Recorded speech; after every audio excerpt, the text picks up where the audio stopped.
o Espírito Consolador, Shekinah, a grande mãe. O mundo não pode receber esse Espírito porque não o pode ver nem conhecer. João 14, 17. Existe um paradoxo muito interessante no nosso idioma, muito aqui, pelo menos aqui no Rio, né? Porque eu percebo muito isso. Pode ser que nos outros estados também, do nosso país, aconteça a mesma coisa. É assim, quando nós não temos muito contato com uma pessoa, mas ela não é totalmente desconhecida, nós não chamamos essa pessoa de amiga, né? Porque afinal de contas, né? Não é amiga. Mas nós chamamos de quê? De conhecida. Chamamos de conhecida uma pessoa que nós não conhecemos. Esse é o paradoxo, porque nós não temos muito contato, né? É conhecido. Conhece a pessoa? Não, não conheço. Normalmente, a gente até completa assim, conheço só de vista, né? Eu vejo assim, conheço. Mas não conhece, né? A gente não conhece. Existe um ditado antigo que a minha mãe sempre falava. É sobre conhecer, tá? Que a gente está falando hoje. O ditado da minha mãe falava assim: para conhecer uma pessoa de verdade, precisa comer 1 quilo de sal com ela.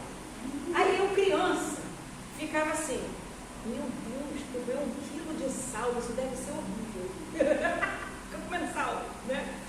A cara da boa, né? Imagina, né? Minha língua já está toda cortada. Aí, eu também tenho um hábito, desde criança, de, na hora assim que a pessoa fala uma coisa e eu não entendi, eu não pergunto, não peço para decifrar na hora não. Eu fico pensando, tentando descobrir sozinha. E é uma coisa minha isso, fico tentando. Só que aí tem coisa que a gente não consegue, né? E eu imaginei, eu criança, né? E aí eu fiquei pensando, meu Deus, né? Aí depois de muito tempo, acho que eu já estava até grande, né? Que eu fui me ligar, que ela falou alguma outra coisa que eu entendi, ou ela mesma explicou, que o comer 1 quilo de sal é o seguinte: o sal a gente bota na comida só um pouquinho, né? Então, para conviver, para conhecer uma pessoa, a gente tem que fazer 300.000 refeições, a gente mesmo botando sal, até gastar 1 quilo de sal.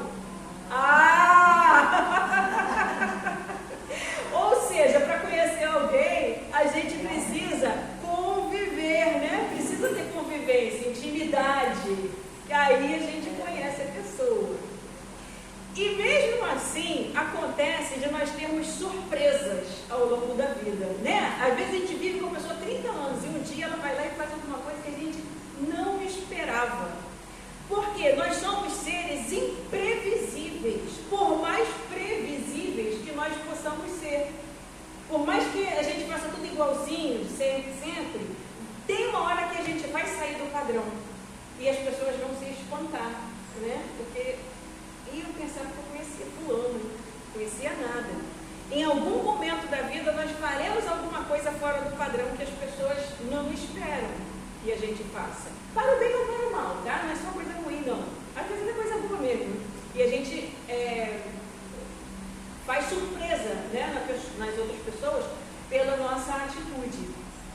No texto de Atos dos Apóstolos, separado para hoje, temos uma cena de muita sabedoria por parte do apóstolo Paulo. E aqui eu vou até fazer um parêntese fora do meu roteiro, para falar o seguinte. Esse texto, os textos da Bíblia, né, do Novo Testamento, e essas situações que os apóstolos viveram, a gente tem que ter em mente que foi um momento histórico. Era o início do cristianismo, então precisava mesmo ser meio que proselitista, chegar e sair pregando e convertendo as pessoas. Hoje em dia, gente, é muito difícil, em algum lugar no mundo, tem que a pessoa não saiba sobre os ensinamentos de Jesus, e mesmo assim, de repente, sabe até paralelos que outros mestres ensinaram, tá? Então, assim, hoje a gente não tem que sair por aí preocupado em ficar convertendo as pessoas, a gente tem que respeitar a religião de cada um, porque Jesus já é muito conhecido. Tá, reverenda, mas então como é que a gente vai fazer? A gente vai viver o Evangelho, porque a nossa vivência do Evangelho, o nosso exemplo é a maior pregação de todas, tá? Mas então, voltando no texto, Paulo, né, lá naquele momento histórico do cristianismo, estava viajando o mundo, percorrendo o mundo para pregar o Evangelho e, né, fazer discípulos, como Jesus nos ensinou. E naquele momento precisava ser assim, tá? A Agora não, gente, respeita a religião dos outros, por favor, né? Então, chegando lá em Atenas, né, lá na Grécia, ele foi levado para a Câmara Municipal para esclarecer melhor sobre a sua pregação, porque ele estava pregando pela cidade, né, pelos caminhos. E aí o povo falou assim, não, peraí, vamos ouvir esse moço, porque ele está trazendo uma doutrina aí diferente que a gente não conhece. E lá, os atenienses, a gente tem os grandes exemplos, né, dos grandes filósofos, né, gregos, não tem isso? No próprio texto fala sobre isso, das pessoas que eram estudiosas e queriam estar sempre sabendo de tudo e tal. Então viram Paulo trazendo uma mensagem diferente, quiseram ouvir. E Paulo já tinha sofrido uns perrengues bravos dessa antes em outras cidades. E lá também, as pessoas estavam assim, que doutrina é essa que ele está trazendo para a gente? Paulo, vamos lá na Câmara Municipal fazer uma pregação, fazer uma palestra para explicar para a gente o que é isso aí, essa novidade que você está trazendo. Então, Paulo, que estava assim até meio chateado, o texto da Bíblia fala isso, ele ficou assim muito amargurado, muito chateado de ver que os atenienses eram politeístas. Então, gente, mais uma vez, pelo amor de Jesus, respeita a religião dos outros, né? Mas naquele momento histórico, aí Paulo chegou lá e viu altares para tudo quanto era tipo de Deus, né? Eles estavam, e tinha também um altar para o Deus desconhecido. Porque os atenienses pensaram o seguinte, vai que tem algum Deus que a gente esqueceu de fazer o altar, e aí ele vai ficar com raiva da gente, vai mandar uma praga aqui, vai matar a gente. Então, vamos fazer o seguinte, vamos botar o altar para o Deus desconhecido. Aí, Paulo, né, pegou esse gancho, né, essa oportunidade, ele viu aí, vou falar para eles quem é esse Deus desconhecido. Então, ele não tinha amigos ali, e também não era conhecido pelas pessoas dali daquele lugar, e ele precisava de uma estratégia. Então, primeiro, ele elogiou a religiosidade dos atenienses, né? Estou vendo que vocês são muito religiosos, coisa bacana, coisa bonita, né? E em seguida, sendo ele, Paulo, um desconhecido, ele disse que ia falar sobre um outro desconhecido, o Deus desconhecido, para puxar aquelas pessoas. Deu certo a estratégia dele. Adeptos do politeísmo, como eu já acabei de falar, os atenienses tinham altares para todos os deuses que eram cultuados, tá? E eles eram bastante religiosos e respeitosos, tá? Com as suas crenças. Eles achavam por bem fazer, então, esse altar para o Deus desconhecido, para que não desse nenhum problema, né? Que esse Deus desconhecido aí ficasse meio amargurado com eles e mandasse alguma situação complicada para a vida deles. Então, dessa forma, o Deus desconhecido foi apresentado para aquelas pessoas. Nem tinha Deus nenhum, tá, gente? Porque eles, por precaução, né, botaram lá, porque se por acaso, na verdade, né, tinha essa visão que nós temos, né, cristã, de Deus. Então, Paulo chegou e apresentou o Deus desconhecido para aquelas pessoas. O resultado foi o seguinte, muitos falaram assim, e essa história aí está muito difícil, está muito complicada, olha, outro dia a gente te escuta, e viraram as costas e foram embora. Mas outros entenderam e aceitaram aquela mensagem que Paulo trouxe, né? Aquela explicação do Deus desconhecido, e aderiram ao Evangelho e tornaram-se cristãos. Então, né, como era de se esperar, um grupo não quis muito saber e continuou lá querendo saber novidades do dia, porque era assim, eles viviam querendo saber novidades. E um outro grupo começou a seguir e foi formada então a igreja lá. Vamos lá para o texto da epístola de hoje, que é o texto da primeira carta de Pedro, capítulo 3, de 13 a 22. Esse texto, ele é riquíssimo, e ele sozinho daria uma homilia maravilhosa, mas aí a gente tem que puxar um assunto, né, para falar, porque não dá para falar tudo, então Deus nos livre, né, que homilia vai ser essa, né? Mas então nós estamos falando hoje de um assunto específico, que é o conhecer alguém, conhecer Deus. E aí, nesse momento, nós vamos fazer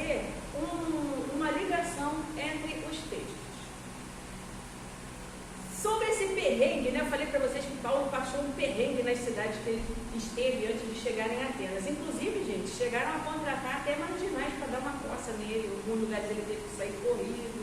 O negócio não foi muito fácil, não.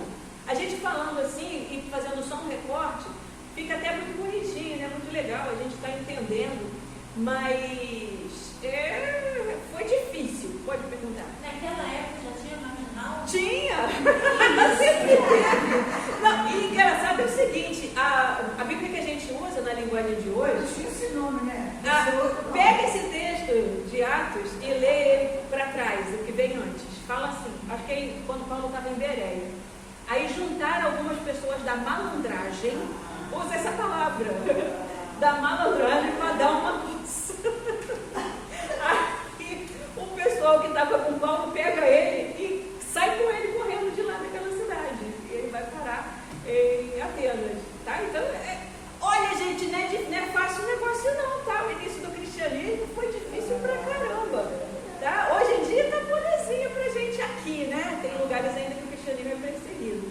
Mas ali, os discípulos, né, os apóstolos e os discípulos que vieram em seguida, passaram uns momentos complicados. Por isso que como eu estou falando agora, Pedro, na primeira carta, no capítulo 3, o texto todo é 3, de 13 a 22, né? Ele fala sobre a gente ficar feliz por estar sofrendo por Cristo, porque assim, o negócio era bastante complicado lá, e ele estava querendo dar uma motivação, né, para aquelas pessoas que estava difícil.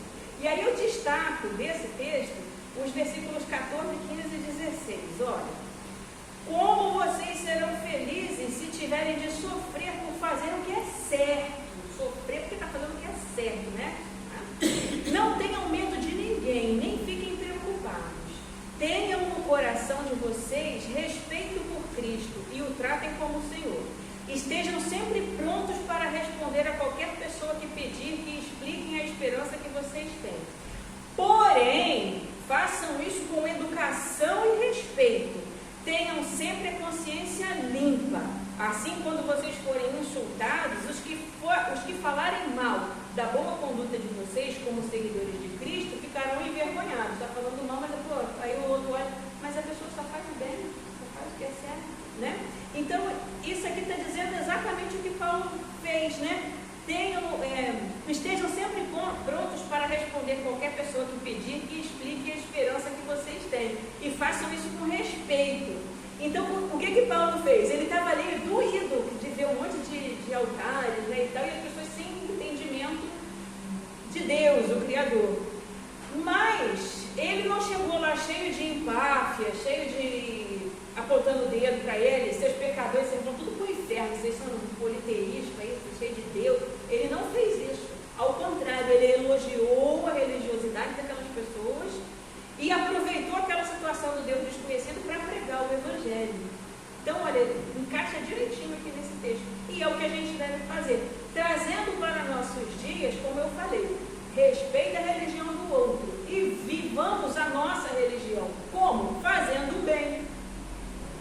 É a maior pregação do mundo. Sermos pessoas boas, fazermos o bem, termos caráter, sermos íntegros, sermos honestos. É isso que Deus espera de nós. Uma das coisas, né? Uma das principais. Então, seja em qual situação for, devemos sempre agir com educação e respeito para com as outras pessoas e suas crenças. Se todos agissem assim, o mundo teria mais paz e viveríamos em fraternidade, sem tantos conflitos. Porque um monte de guerra que tem pelo mundo é por motivação religiosa. Passando para o texto do Evangelho, como eu disse, estou fazendo uma ligação entre os textos. Nós vemos Jesus falando com muita doçura com os seus discípulos sobre a sua partida, porque ele está falando sobre a própria morte, né? E sobre o seu pós-morte, como é que ia ser? Caramba, Jesus foi embora, o que a gente vai fazer, né?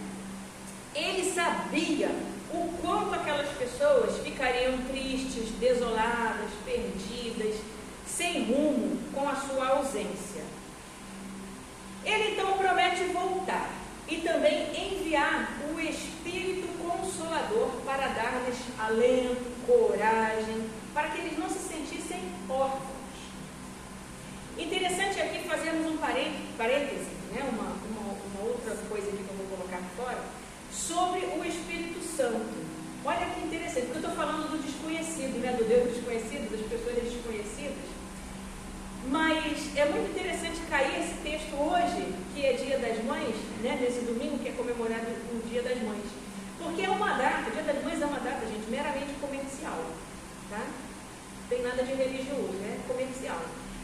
mas tem um apelo afetivo enorme, tanto que a gente está aqui falando e o mundo inteiro está falando, né? Pois afinal de contas o quê? Mãe é mãe, né? Como a gente fala, mãe é mãe. Pois bem, então, o Espírito Santo de Deus é visto por alguns teólogos e também pelos místicos e esotéricos, e dentre eles eu me encaixo nesses dois grupos. O Espírito Santo é visto como a manifestação feminina da divindade, como a grande mãe. O Espírito Santo é a grande mãe. Jesus nos promete a companhia da grande mãe, do Espírito Consolador. E isso é extremamente divino e maravilhoso. Vejam bem, discípulos ali num sofrimento danado. A gente hoje passa aqui também nossos sofrimentos da vida, né? Mas nós temos uma mãe. Que a gente, vocês devem lembrar que de vez em quando a gente fala que Deus Pai e Mãe, né? Lembra que fala? Deus Pai e Mãe. O Espírito Santo é essa manifestação materna de Deus. É esse lado, essa polaridade feminina de Deus. Por isso que Ele é o Espírito Consolador. É Ele que nos conforta, é Ele que nos consola, igual quem? A nossa mãe. Vejam que interessante. Então agora nós vamos voltar ao início da meditação, especialmente ao título, que é o versículo 17 do capítulo 14 de João. O mundo não pode receber esse Espírito, porque não o pode ver nem conhecer. Por que Jesus falou isso? Então vamos lá. O mundo sobre o qual Jesus fala são as pessoas com o coração endurecido, rebelde, cheios de ódio, rancor, inveja, ingratidão e inúmeros outros sentimentos negativos e nocivos. Existe um ditado para as pessoas que têm atitudes frias, maléficas, odiosas, que diz assim, vocês devem conhecer muito bem: essa pessoa não tem mãe, é filho de chocadeira. A gente não fala isso quando a pessoa é muito ruim, né? Dura, fria, não tem mãe, porque a mãe é o símbolo do amor, né? Ou seja, uma pessoa que não sabe o que é o amor verdadeiro, que não vive o amor, é como se não tivesse mãe. Por isso que a gente fala em fulano não tem mãe. Para essas pessoas, o Espírito Consolador é um grande desconhecido. Tais pessoas podem até ter sido criadas na igreja, frequentado classes infantis, mas nunca tiveram uma intimidade, uma amizade, um real conhecimento desse grande amor. Ou seja, é só conheço só de vista, que eu falei no início. É isso.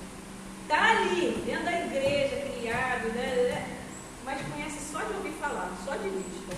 Não tem aquele amor, aquela vivência dentro de si. A manifestação espiritual do amor, que é Deus, é o Espírito Santo. Mas tais pessoas, infelizmente, não conhecem a Deus, porque Deus é amor. 1 João 4:8. Olha como que os textos vão se ligando um no outro, explicando um ao outro. Quem não tem amor no coração, que não se compadece com o sofrimento e a dor alheios, que não tem empatia, só conhece Deus de vista. Não há amizade, não há conhecimento profundo, é tudo muito superficial, por mais que frequente uma igreja. Ao contrário daqueles que só conhecem o Espírito Santo superficialmente, Jesus diz aos seus discípulos e a todos nós que esse Espírito está conosco e viverá em nós, em dizer onde? Dentro. E isso é muito divino e maravilhoso demais. Um Espírito tão maravilhoso vivendo dentro da gente, junto com a gente, ao redor da gente. Entretanto, caríssimos, não basta, como eu falei agora, não basta frequentar uma igreja, participar da escola dominical, né? EBF, esse negócio todo aí com a criança, desde pequenininho, né? E continuou, tudo está lá, frequentando a igreja, usar camiseta com frase bíblica, né? Para dizer, colar um monte de adesivo no carro, né? De Deus, Jesus, fazer uma bandeiragem na rua, né? Tem adesivo colado de Jesus, Deus que me deu, Jesus é o Jesus é o piloto, aí sai por aí fazendo um monte de barbeiragem, né? Coitado de Jesus. Não adianta falar um monte de jargões gospel,